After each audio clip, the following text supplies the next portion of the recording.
The old man will pay for everything until he goes to the nursing home.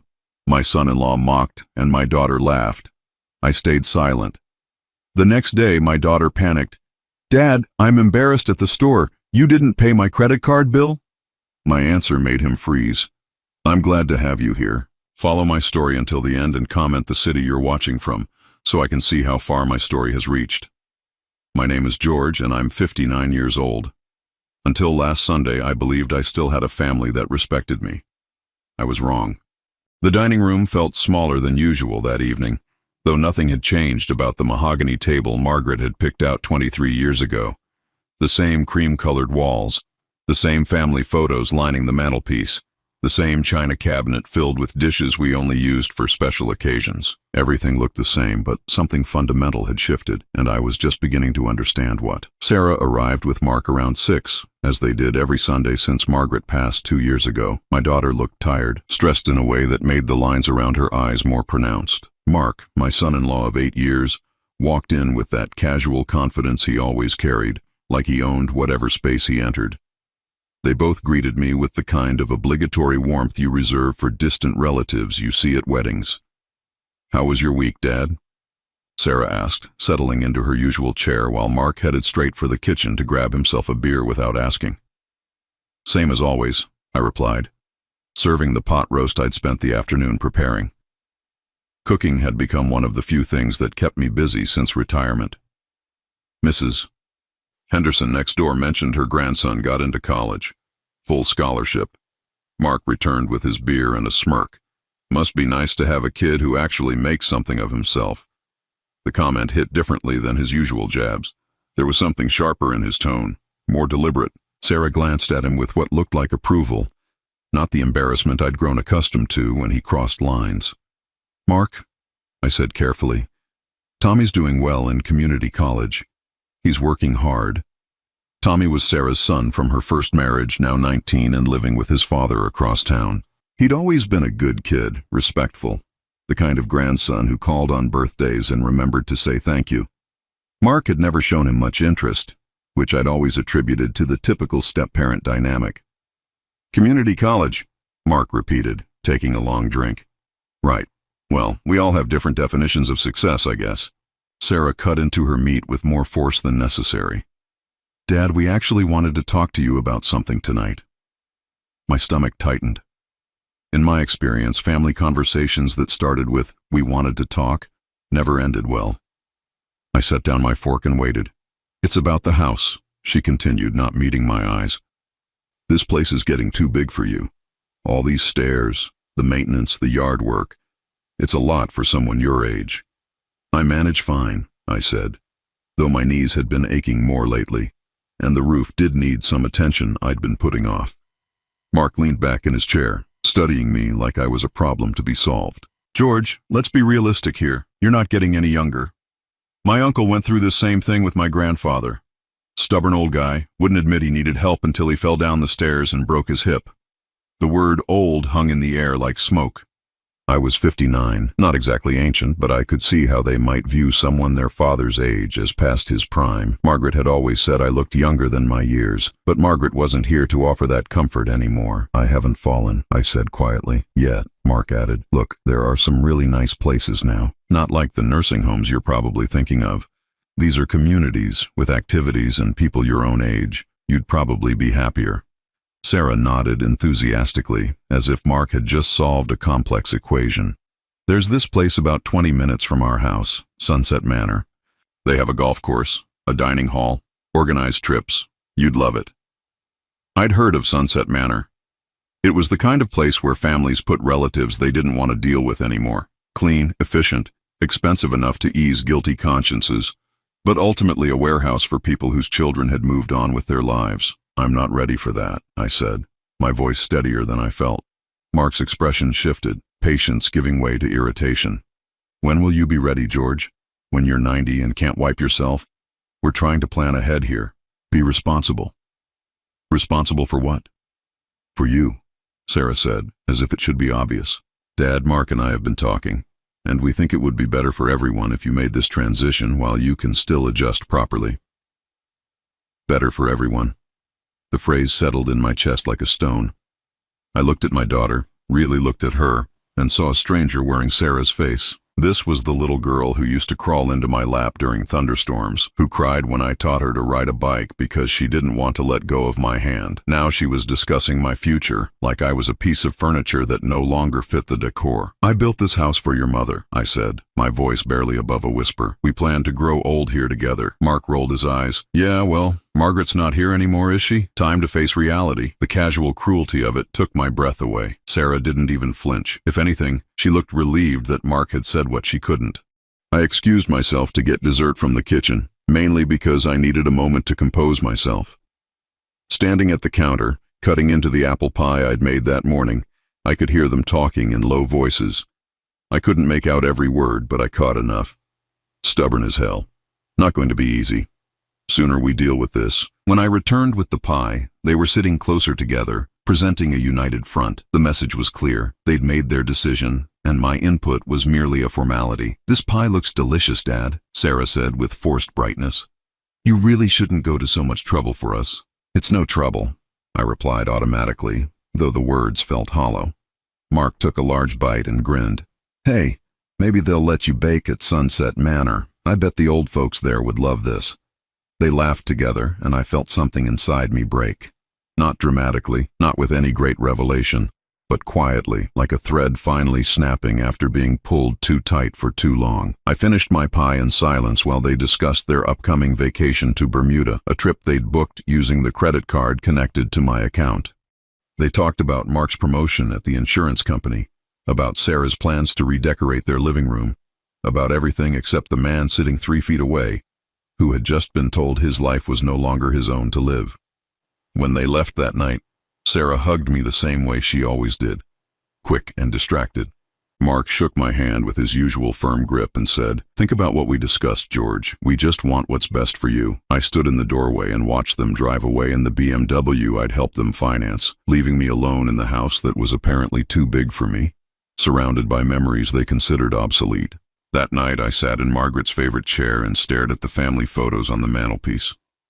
There was Sarah's high school graduation, her first wedding, Tommy as a baby, Christmas mornings, birthday parties, all the moments that had defined our family.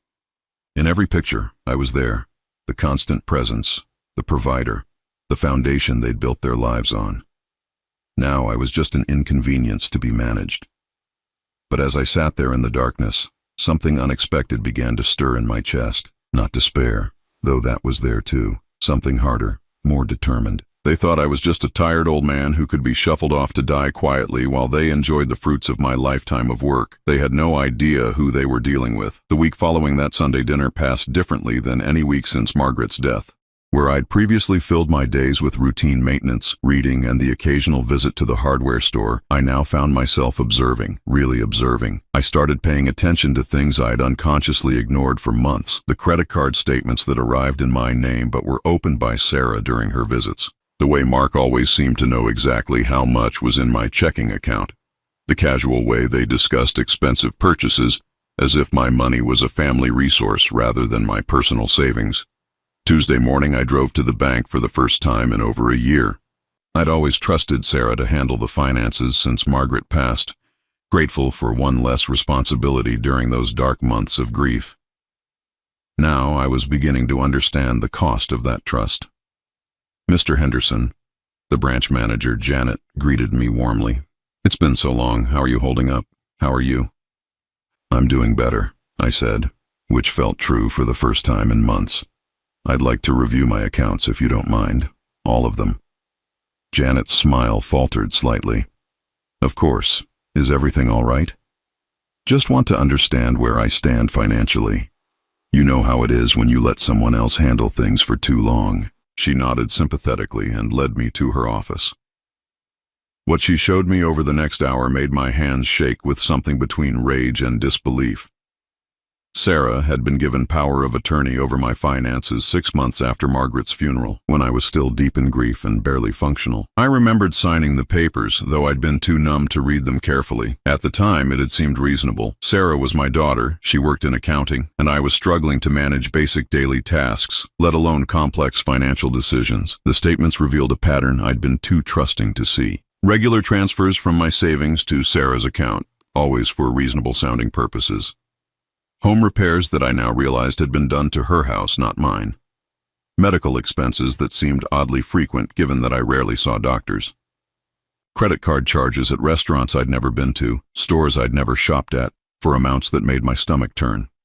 Mrs. Patterson explained that you were having some memory issues, Janet said carefully, referring to Sarah by her married name. She said the doctor recommended she handle your finances to prevent any confusion. Memory issues. I'd never had memory issues. I'd been depressed, certainly, struggling with the profound loneliness that comes after losing a spouse of 34 years, but my mind had always been sharp. Did I ever speak to you directly about these arrangements? I asked. Janet shifted uncomfortably. Well, no, but your daughter provided all the necessary documentation. And given the circumstances— What circumstances? Your age, your recent loss, the doctor's recommendation. She trailed off, clearly realizing she'd said something wrong. What doctor? The silence that followed told me everything I needed to know. There had been no doctor's recommendation. Sarah had simply told the bank what they needed to hear to gain control of my money, and they'd accepted her word because it fit their assumptions about grieving widowers in their late 50s. I left the bank with copies of every statement from the past 2 years and a new understanding of just how thoroughly I'd been betrayed. The numbers were staggering. Over $40,000 had been transferred from my accounts to pay for their lifestyle. The BMW, the vacation to Europe last spring, the kitchen renovation they'd done to their house, even Mark's expensive golf club membership, all funded by my retirement savings. That afternoon, I sat at my kitchen table with the statements spread out like evidence in a criminal case. Each transaction told a story of deception, of conversations they'd had about my money while excluding me from the decisions. They'd been planning this for years, positioning themselves to take control of my assets, while maintaining the fiction that they were caring for an aging, confused father. But it was Thursday morning that delivered the final blow. I was sorting through the mail when I found an envelope addressed to Sarah at my address. My name wasn't anywhere on it, but it had been delivered to my house. Curiosity got the better of me. Inside was a brochure for Sunset Manor, along with a detailed pricing sheet and application forms. Someone had already filled in my personal information, my financial details, even listed my medical history as including early-stage dementia and increasing confusion about financial matters. At the bottom, in Sarah's handwriting, was a note. Dad's room should be ready by Christmas. Confirm the monthly payment setup. Monthly payment setup. They weren't just planning to put me in a nursing home. They were planning to use my own money to pay for it while they took control of everything else I'd worked for. I sat there staring at the papers until my hands stopped shaking. Then I did something I hadn't done since Margaret's death. I made a plan. Friday morning, I called my old law firm.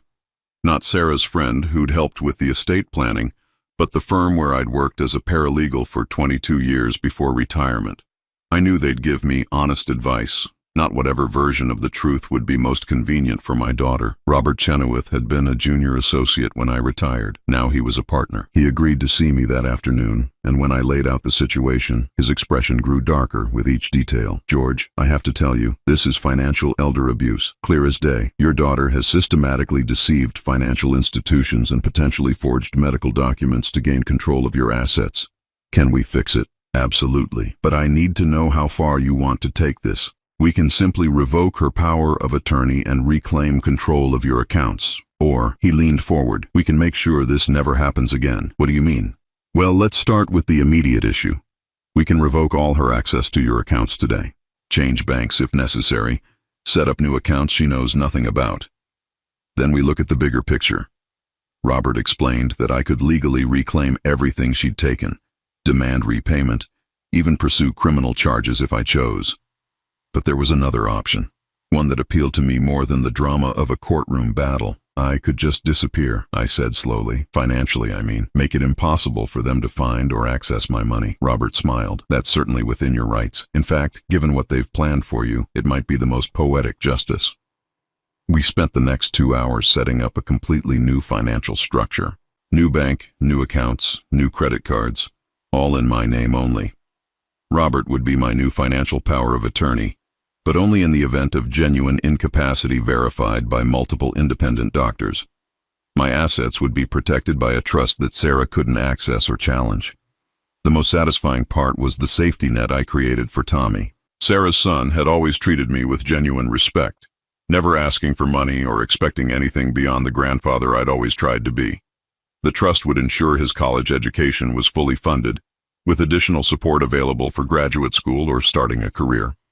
Sarah and Mark would have no say in how that money was used. By Friday evening, I was no longer the confused widower they thought they were managing.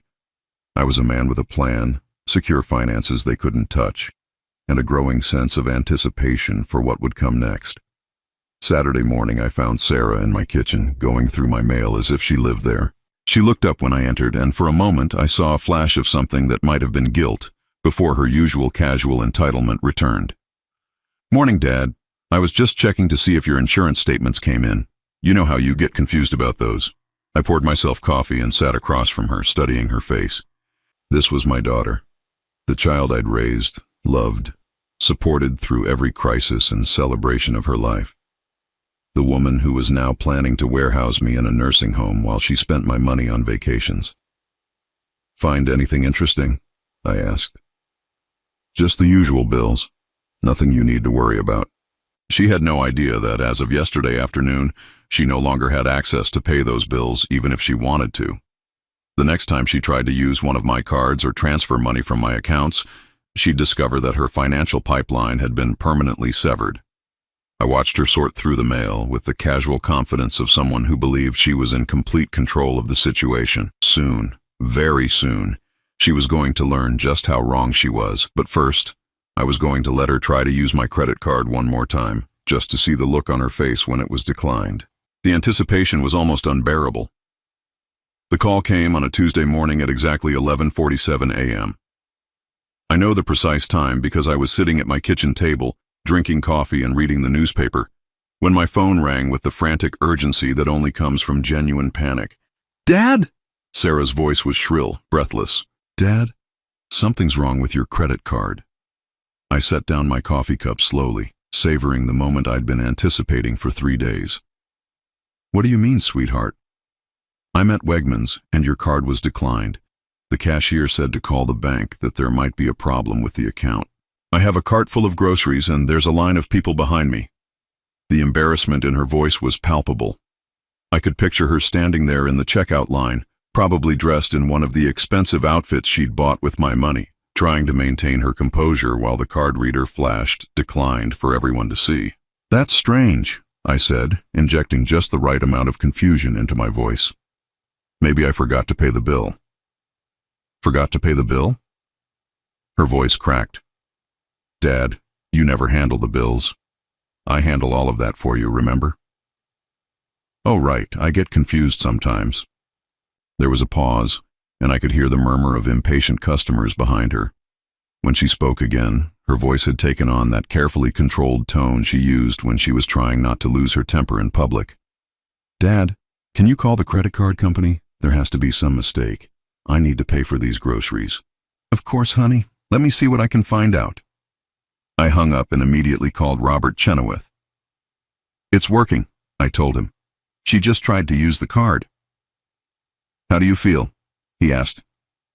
Honestly, I felt better than I had in 2 years. For the first time since Margaret's death, I felt like I had some control over my own life. My phone rang again 20 minutes later. This time, Sarah's panic had evolved into something sharper, more desperate. "Dad, what did you find out?" "Well," I said, drawing out the word, "I called the bank and they said the account has been closed." "Closed? What do you mean closed?" "They said someone requested that all the accounts be closed and moved to a different bank. Something about security concerns."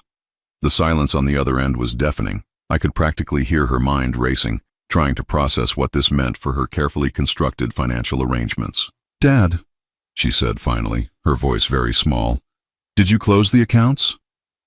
"Me? Honey, you know I don't understand all that banking stuff. You handle all of that for me." "But someone had to authorize it. Banks don't just close accounts for no reason." I let the silence stretch until it became uncomfortable. "Maybe you should call them yourself. You're much better with these things than I am."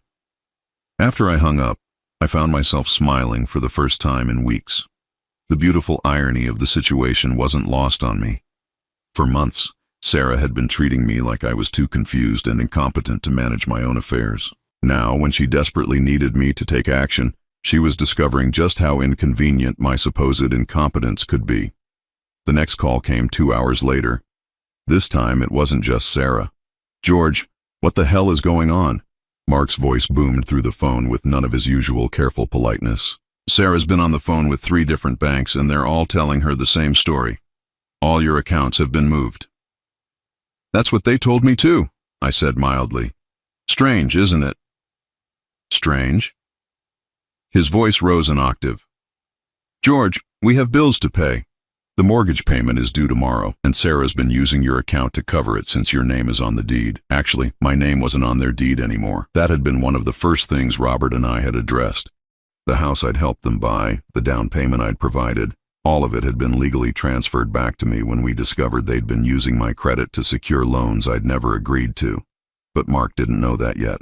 "Well," I said, "I'm sure it will all get sorted out." "Sorted out?" Mark's voice was climbing toward hysteria. "George, this isn't some minor inconvenience. We're talking about our mortgage, our car payments, our credit cards. Everything runs through your accounts." "That seems like poor planning," I observed. The silence that followed was so complete I wondered if the call had dropped.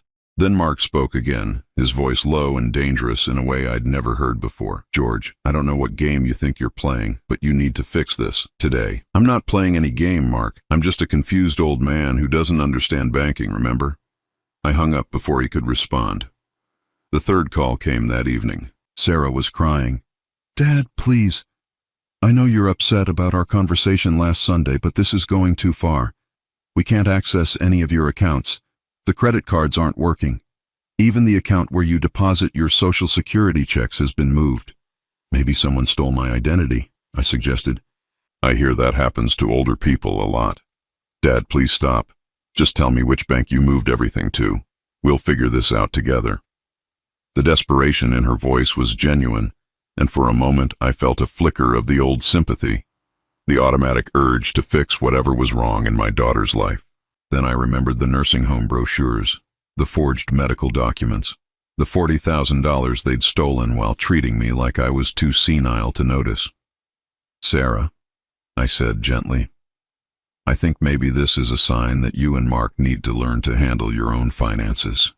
"Our own finances?" She was sobbing now. "Dad, you know we can't afford the house without your help. The car payments, the credit cards, everything is based on having access to your income. That sounds like a problem you should have considered before making those commitments. Dad, please, if you don't help us, we'll lose everything." I thought about pointing out that I was losing everything too, that their plan had been to take my house, my independence, my dignity, and lock me away in an institution while they enjoyed the life my money provided.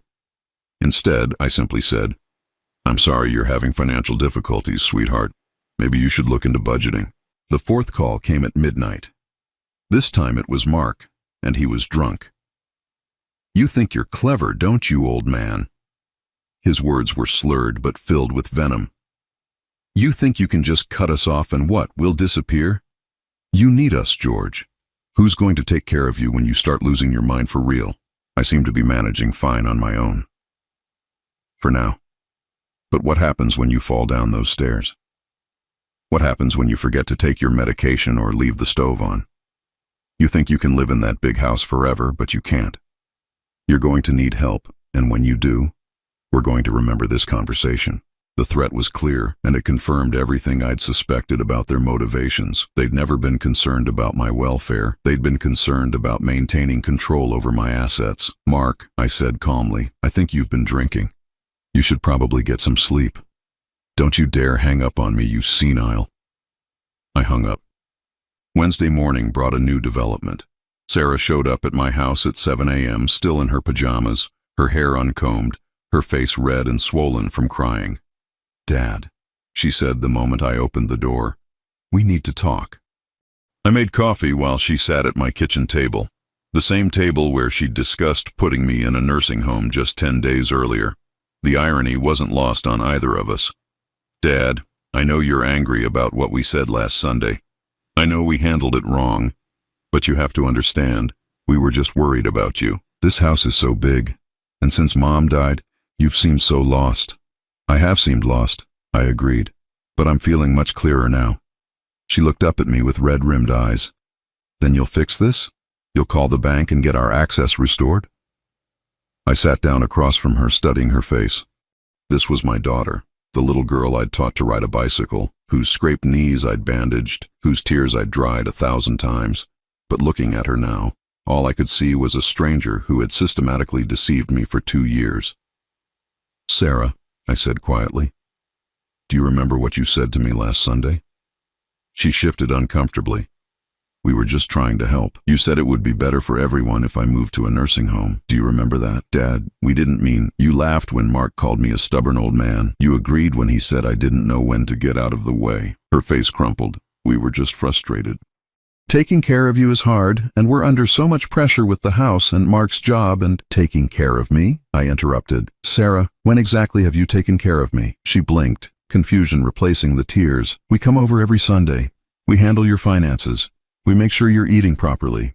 You come over every Sunday to eat the dinner I cook. You handle my finances by spending my money on yourselves. And the only time you've shown concern about my eating is when you're calculating how much of my grocery budget you can redirect to your own needs. The truth hung between us like a physical presence. Sarah opened her mouth to protest, then closed it again, perhaps finally understanding that her lies had caught up with her. What do you want from us? She whispered. I looked at my daughter, this woman who had planned to warehouse me in a nursing home while she enjoyed the fruits of my lifetime of work, and I felt something I'd never experienced before, complete indifference to her suffering. I want you to leave, I said simply, and I want you to figure out how to pay your own bills. She stared at me as if I'd spoken in a foreign language. Dad, you can't be serious. I've never been more serious about anything in my life. That's when she began to cry in earnest, not the manipulative tears she'd used for years to get her way, but the desperate sobs of someone who had just realized that their safety net had disappeared. But I didn't comfort her. For the first time in her 36 years, I let my daughter cry without rushing to fix whatever was wrong. It felt like freedom. They came back together on Friday evening, and this time they didn't knock. I was in my living room, reading a book about home renovation that I'd picked up at the library, when I heard Sarah's key in the front door, the key I'd forgotten she still had. The sound of her heels clicking across the hardwood floor was followed by Mark's heavier footsteps, and I knew immediately that this wasn't going to be another tearful plea for understanding. Dad? Sarah's voice had a new quality to it, something harder than the desperation I'd heard all week. We need to talk. I set down my book and looked up to find them standing in my living room like a hostile delegation. Sarah was dressed in her best business suit, the navy one she wore to important meetings. Mark had traded his usual casual clothes for a dark shirt and slacks. They looked like they were attending a funeral, which, in a way, they were. Hello, Sarah. Mark. I gestured to the chairs across from me. Please sit down. Mark remained standing, his arms crossed, his jaw set in the stubborn line I'd learned to recognize as his fighting stance. Sarah perched on the edge of the sofa, her back straight, her hands folded in her lap with the precision of someone trying very hard to maintain control. Dad, she began, her voice steady but cold, we've spent the week trying to understand what happened to your accounts. We've called every bank in the area, spoken to financial advisors, even consulted with a lawyer. That must have been exhausting, I said mildly. Mark stepped forward. Cut the act, George. We know you moved the money deliberately. We know you've been planning this. I raised an eyebrow. Planning what? This? Sarah gestured around the room as if it were evidence of some elaborate crime. This whole performance. Pretending to be confused, acting like you don't understand what's happening. You've been manipulating us. The accusation hung in the air between us.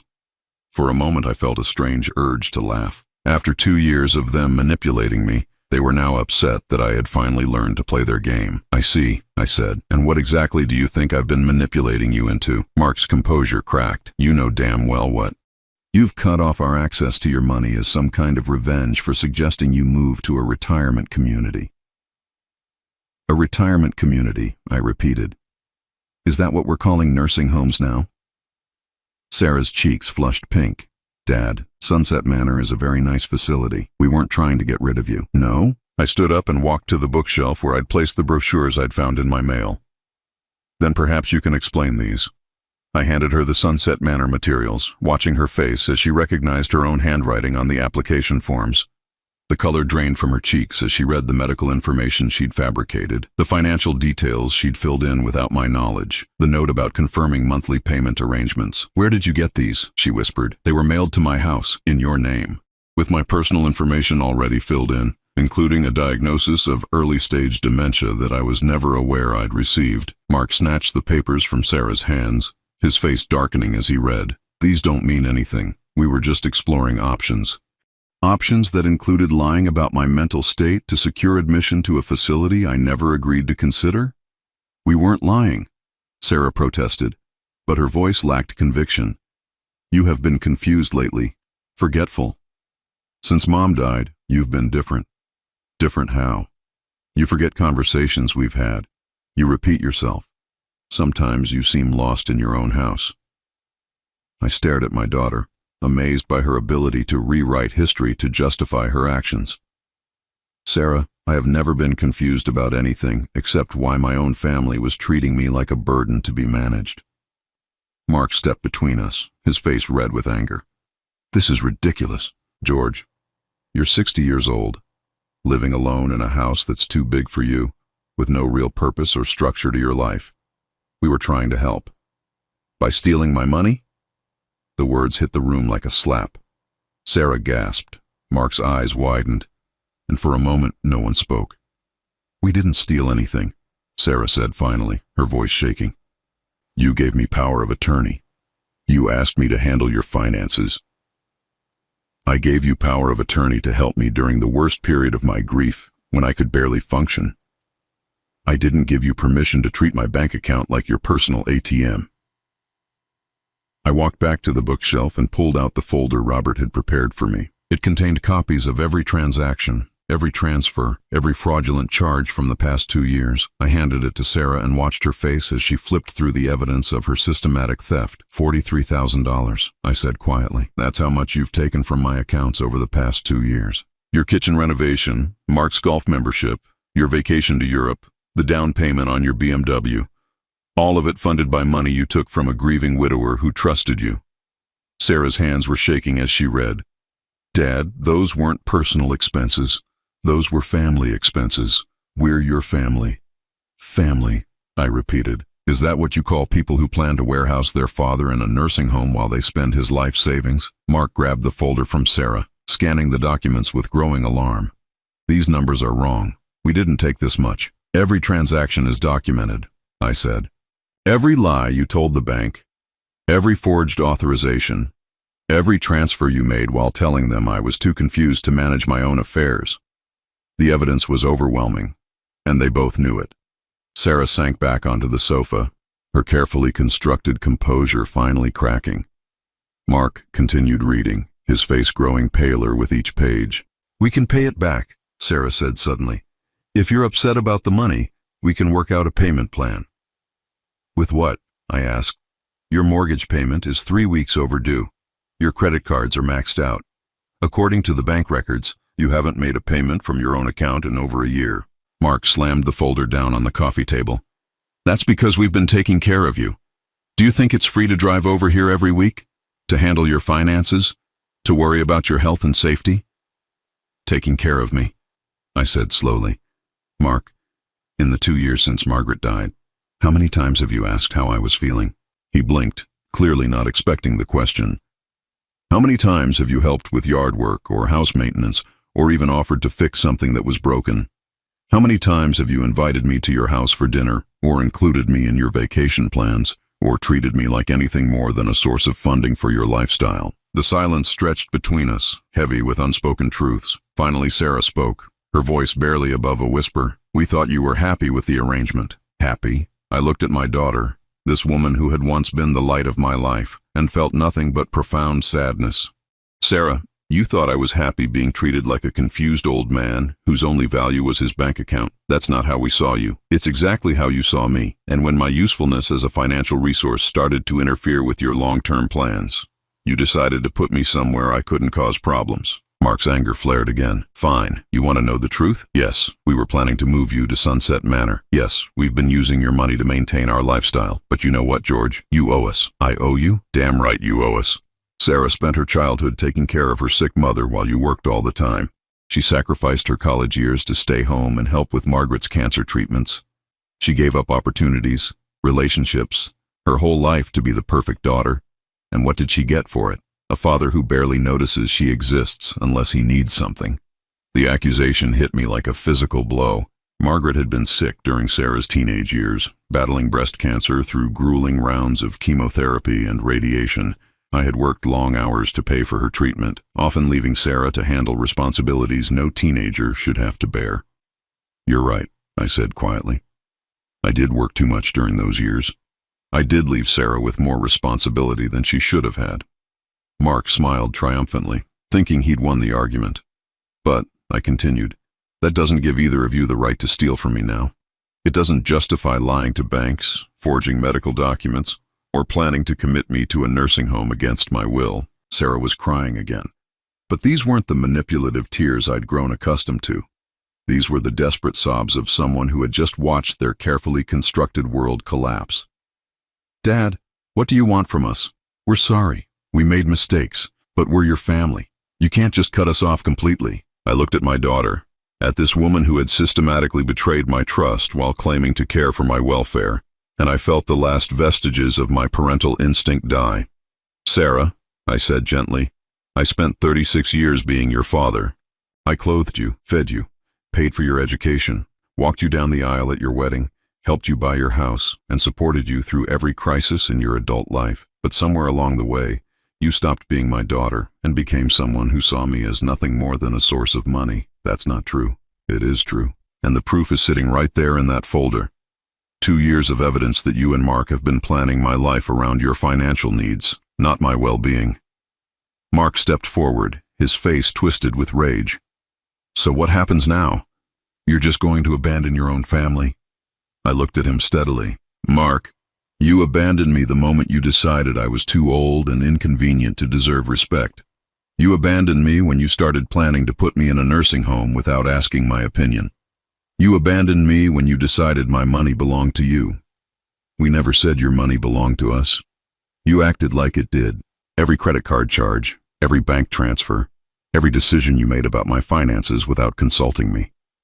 You treated my savings like a family resource, and when I became inconvenient, you planned to warehouse me somewhere you wouldn't have to deal with me anymore." The room fell silent. Sarah had stopped crying and was staring at me with something that might have been recognition, as if she was finally seeing the man she'd been systematically betraying for 2 years. "What happens now?" she asked quietly. I walked to the front door and opened it, the cool evening air flowing into the house. "Now," I said, "you leave. You figure out how to pay your own bills, maintain your own lives, and solve your own problems. You learn what it means to be independent adults instead of parasites feeding off your father's grief."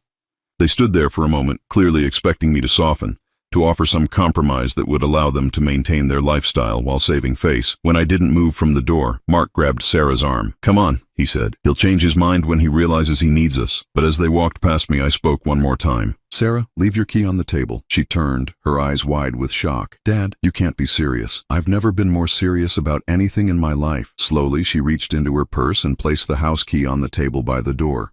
As they walked down the front steps, I heard Mark mutter something about "stubborn old fool," and Sarah's response that I'd regret this. I closed the door behind them and turned the deadbolt for the first time in 2 years. Standing in my living room, surrounded by the silence of my own home, I felt something I hadn't experienced since Margaret's death. Peace. The weeks that followed were quieter than any I'd experienced since Margaret's death, but it wasn't the hollow silence of grief. This was the peaceful quiet of a man who had finally taken control of his own life. I established new routines: morning coffee on the back porch, reading the newspaper cover to cover instead of skimming headlines, afternoon walks around the neighborhood, actually noticing the gardens I'd passed by for years without seeing, evening phone calls with Tommy, Sarah's son, who had started calling me regularly since I'd reached out to him directly. Those conversations with my grandson became the highlight of my days. Tommy was 19 now, studying automotive technology at the community college and working part-time at a local garage. He had his mother's intelligence, but none of her entitlement. And when I told him about the trust fund I'd established for his education, his reaction was everything Sarah's hadn't been. "Grandpa, are you sure?" he'd asked, his voice thick with emotion. "That's a lot of money. I don't want you to do anything you can't afford." The contrast with his mother's assumption that my money was hers by right couldn't have been starker. It was during one of our calls, about 3 weeks after I'd cut off Sarah and Mark, that Tommy first mentioned the problems at his mother's house. "Grandpa, can I ask you something?" His voice was hesitant, careful. "Mom and Mark have been acting really strange lately. They keep having these intense conversations that stop when I walk into the room, and Mom's been crying a lot." I felt a familiar pang of concern, the automatic response of a parent to their child's distress, followed immediately by the reminder that Sarah had forfeited her right to my sympathy. "What kind of strange behavior?" I asked. "Well, they've been fighting about money constantly. Mark keeps saying they need to find a solution, and Mom keeps saying she's working on it. Yesterday, I heard them talking about selling the house. The house I'd helped them buy, whose down payment had come from my savings account, whose mortgage payments had been coming from my retirement funds for the past 2 years. Robert had warned me this might happen when I'd reclaimed the property deed. Are you okay there, Tommy? Do you feel safe?" "Yeah, I'm fine. It's just weird. They used to act like they had everything figured out, and now they seem desperate about something. Mom asked me if I had any money saved up from my job. When I told her I was saving for a car, she got this look on her face like she wanted to ask me for it, but couldn't bring herself to do it. That evening, I called Robert to discuss the situation. As my attorney and the trustee of Tommy's education fund, he'd been monitoring the legal ramifications of cutting off Sarah's access to my finances. "They're in free fall," he told me bluntly. 3 mortgage payments behind, maxed out on every credit card, and Mark's car was repossessed yesterday. Sarah's been calling every financial institution in the area, trying to get emergency loans. But without your income as collateral, no one will touch them." "What about their own income?" "George, they haven't been living on their own income for 2 years. Between Mark's salary and Sarah's part-time bookkeeping work, they bring in maybe $4,000 a month. Their mortgage alone is $2,800, plus car payments, credit cards, the country club membership, all the lifestyle expenses they've been charging to your accounts. They've been spending almost twice what they earn." The numbers were sobering. I'd known they were financially irresponsible, but I hadn't realized how completely they'd built their lives around my money. "How long can they maintain this?" "Not long. I'd guess another month, maybe 2, before they lose the house." "Sarah's been trying to contact you through intermediaries, by the way. She called my office yesterday claiming there was a family emergency." "What did you tell her?" "That you were unavailable and that all communication should go through official channels." 2 days later, the intermediary arrived in the form of Margaret's sister, Helen, who showed up at my door with the kind of grim determination that suggested she'd been sent on a mission. Helen had always been the family mediator, the one who smoothed over conflicts and kept everyone talking. She was also someone I genuinely respected, which made her presence at my door particularly troubling. "George," she said when I opened the door, "we need to talk." I invited her in and made tea, the same Earl Grey that Margaret had always served when Helen visited. She accepted the cup with a sad smile that told me she remembered too. "Sarah called me," she said without preamble. "She's very upset about this situation with you two." "I imagine she is." Helen studied my face with the careful attention of someone trying to read between the lines. "She says you've cut off all financial support and won't speak to her. She's worried about you, George. She thinks you might be having some kind of breakdown." The irony wasn't lost on me. "Helen, did Sarah explain why I cut off her access to my accounts?" "She said there was a misunderstanding about some nursing home brochures and that you overreacted." "A misunderstanding." I got up and retrieved the folder of bank statements and forged documents. "Take a look at this and tell me if you think it's a misunderstanding." Helen spent the next 30 minutes reviewing the evidence of Sarah's systematic theft. Her expression grew more troubled with each page, and when she finally looked up, her eyes were filled with the kind of disappointment that comes from having your faith in someone shattered. "George, I had no idea it was this extensive. Sarah didn't mention the $43,000 she's taken from my accounts over the past 2 years. She said you'd been helping them with some expenses, but she made it sound like you'd offered." "Did she mention the forged medical documents claiming I have dementia?" Helen's face went pale. "No, she definitely didn't mention that." I showed her the nursing home applications with my personal information filled in without my knowledge, the note about monthly payment arrangements, the complete plan to warehouse me in an institution while they enjoyed my money. "Helen, they weren't planning to help me transition to a retirement community. They were planning to have me declared mentally incompetent so they could take legal control of all my assets." She set down the papers with shaking hands. George, I'm so sorry. I had no idea. Sarah is very good at presenting her version of events in a way that makes her look like the victim. Helen was quiet for a long moment, staring at the evidence spread across my coffee table. Finally, she looked up at me with tears in her eyes. What can I do to help? Nothing. This is something Sarah and Mark need to figure out on their own. But they're going to lose their house. Yes, they probably are. George, whatever they've done, they're still family, and Tommy's caught in the middle of this. That gave me pause. Tommy was innocent in all of this, a good kid who didn't deserve to suffer because of his mother's greed and poor judgment. Tommy's education is completely secured, I told her. He has a full scholarship fund that Sarah and Mark can't touch, no matter what happens to them. He'll be fine. What about Sarah? I looked at Helen, this woman who had been like a second mother to Sarah growing up, and I tried to find some compassion for my daughter. But every time I thought about forgiving her, I remembered the nursing home brochures, the forged medical documents, the casual way she'd laughed when Mark called me a burden. Helen, for 2 years, Sarah has been stealing from me while planning to put me in a nursing home. She's lied to banks, forged medical documents, and systematically dismantled my independence. At what point does family loyalty become enabling? Helen didn't have an answer for that. After she left, I sat in my living room thinking about the conversation. Part of me felt guilty for dragging Helen into this mess, for forcing her to see the evidence of Sarah's betrayal. But a larger part of me felt relieved that someone else finally understood what I'd been dealing with. The next morning brought a new development. Tommy called, his voice shaky with worry. Grandpa, something's happening here. Mom and Mark have been packing boxes all morning, and there's a man in a suit taking pictures of the house. Where are you now? At work. But I'm supposed to go home for lunch, and I'm scared of what I'm going to find. Tommy, listen to me carefully. Do you have somewhere else you can stay for a while? I guess I could stay with Dad, but Mom would freak out if I left now. Your safety and well-being are more important than your mother's feelings. If you feel uncomfortable in that house, you go to your father's. Understand? Yeah, okay. Grandpa, are Mom and Mark in trouble? They're dealing with the consequences of some very poor decisions. But you're not responsible for fixing their problems. That afternoon, Helen called to tell me that Sarah and Mark had been served with foreclosure papers. They had 30 days to bring their mortgage current or lose the house. Sarah's desperate, George. She's talking about borrowing money from anyone who will listen. She even asked me for $20,000. Did you give it to her? No. After seeing those documents you showed me, I told her she needed to face the reality of her situation. 3 days later, Sarah herself called. I almost didn't answer, but something in the way the phone rang, insistent and desperate, made me pick up. Dad, she said, and I could hear the exhaustion in her voice. I need to ask you for something, and I know I don't have the right. What is it, Sarah? We're going to lose the house. The bank wants the full amount of the missed payments plus penalties, and we don't have it.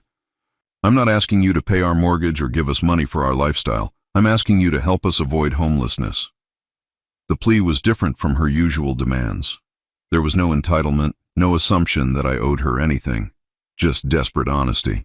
How much do you need? $12,000 to bring the mortgage current. I was quiet for a long moment, thinking about the woman who had raised me after my parents died, who had bandaged my scraped knees and helped me with homework and celebrated every achievement in my life. Then I thought about the woman who had planned to put me in a nursing home while stealing my money. Sarah, I said finally, 2 months ago you were planning to have me declared mentally incompetent so you could take control of my assets. You forged medical documents and lied to financial institutions. You spent $43,000 of my money without my permission. Now you want me to give you $12,000 more so you can keep the house you were going to take away from me? Dad, please. I know we made mistakes. Mistakes? My voice was harsher than I'd intended. Sarah, you didn't make mistakes. You made deliberate choices to deceive and steal from your own father. She was crying now, the desperate sobs of someone who had finally run out of options. What do you want me to do? How do I make this right? You can't make it right, Sarah. Some things can't be undone. So you're just going to let us lose everything?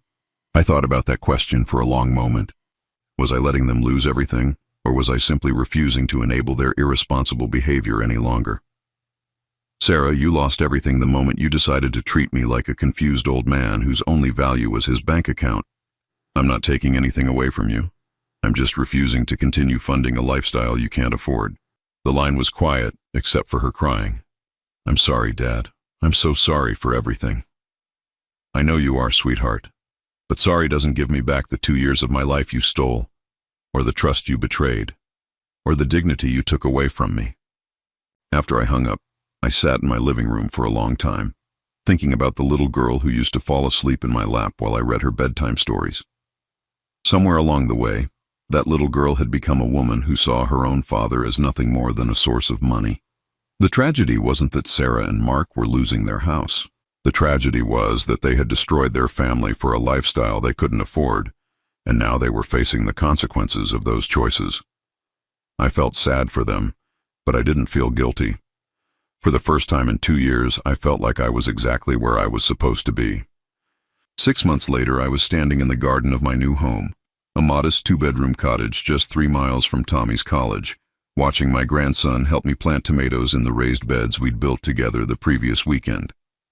The cottage was everything my old house hadn't been: manageable, comfortable, and filled with the kind of peace that comes from knowing every corner belongs to you completely. No one had keys they shouldn't have. No one was planning my future without consulting me.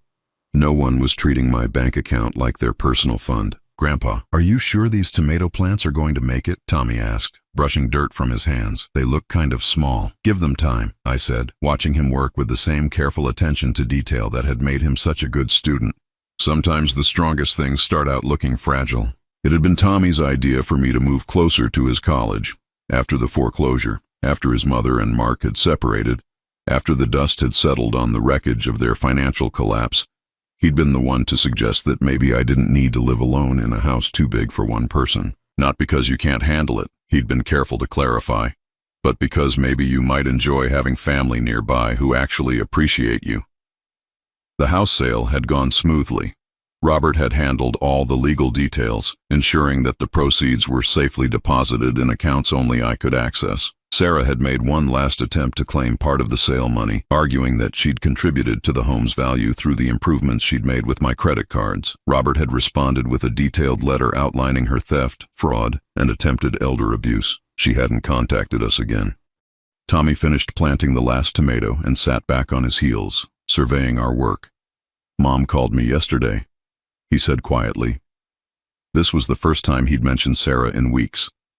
After the foreclosure, she'd moved into a small apartment across town and taken a full-time job at an accounting firm. Mark had moved back in with his parents, and their divorce was proceeding as amicably as any divorce can when both parties are broke. How is she?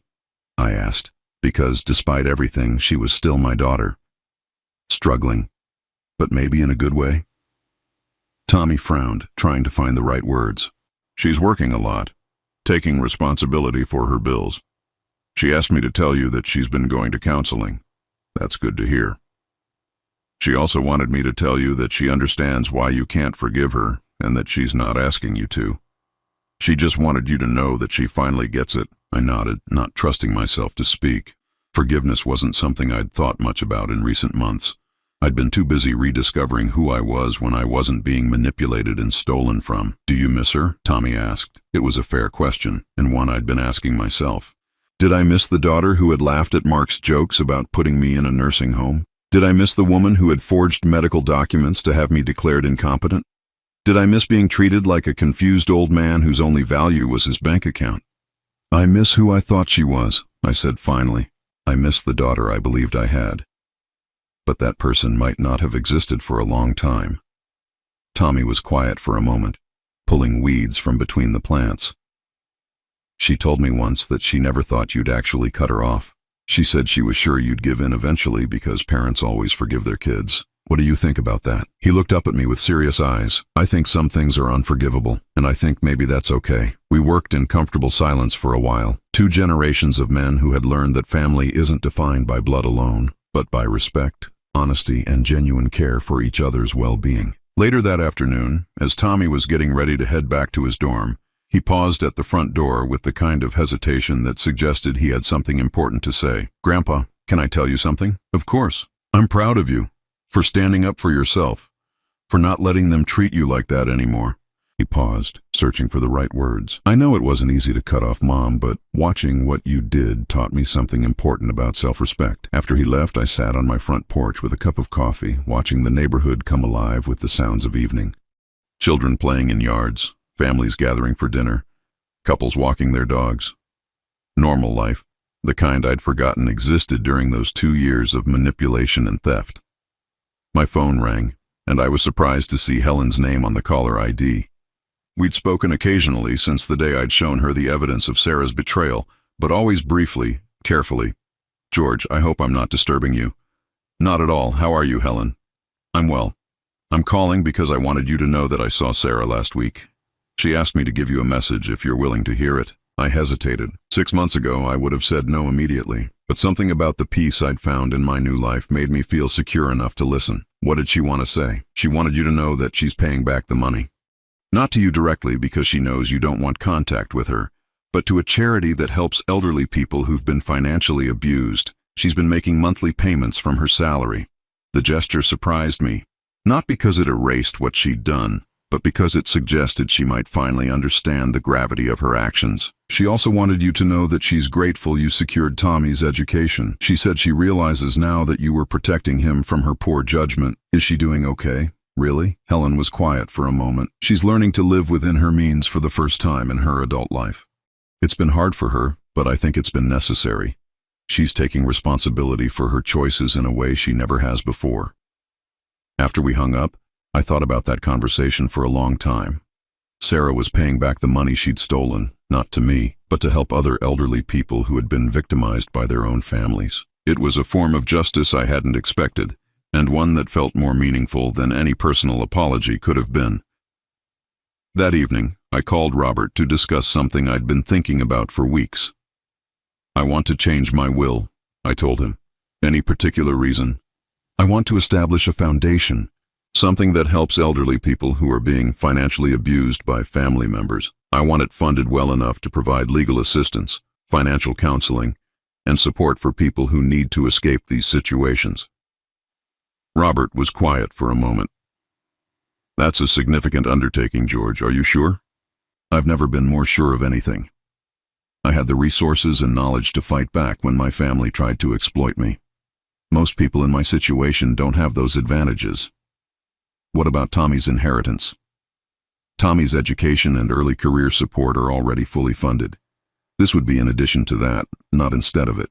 We spent the next hour discussing the legal framework for what would become the Margaret Henderson Foundation for Elder Financial Protection, named after my late wife, who had always believed that family should be a source of support, not exploitation. A year later, I stood in the foundation's first office, a small but efficient space staffed by 2 attorneys, a financial counselor, and a victim advocate. In our first 12 months of operation, we'd helped 37 elderly people escape financial abuse, recovered over $200,000 in stolen assets, and provided legal representation to families who couldn't afford to fight back against their exploitative children. The irony wasn't lost on me that Sarah's theft had led to something that would help countless other families avoid the same betrayal. Her monthly payments to the foundation continued steadily, and while we'd never spoken directly about it, I knew she understood that this was her path to redemption, not through my forgiveness, but through helping others who had suffered what I'd suffered. Tommy graduated from college that spring with honors and a job offer from a prestigious automotive engineering firm.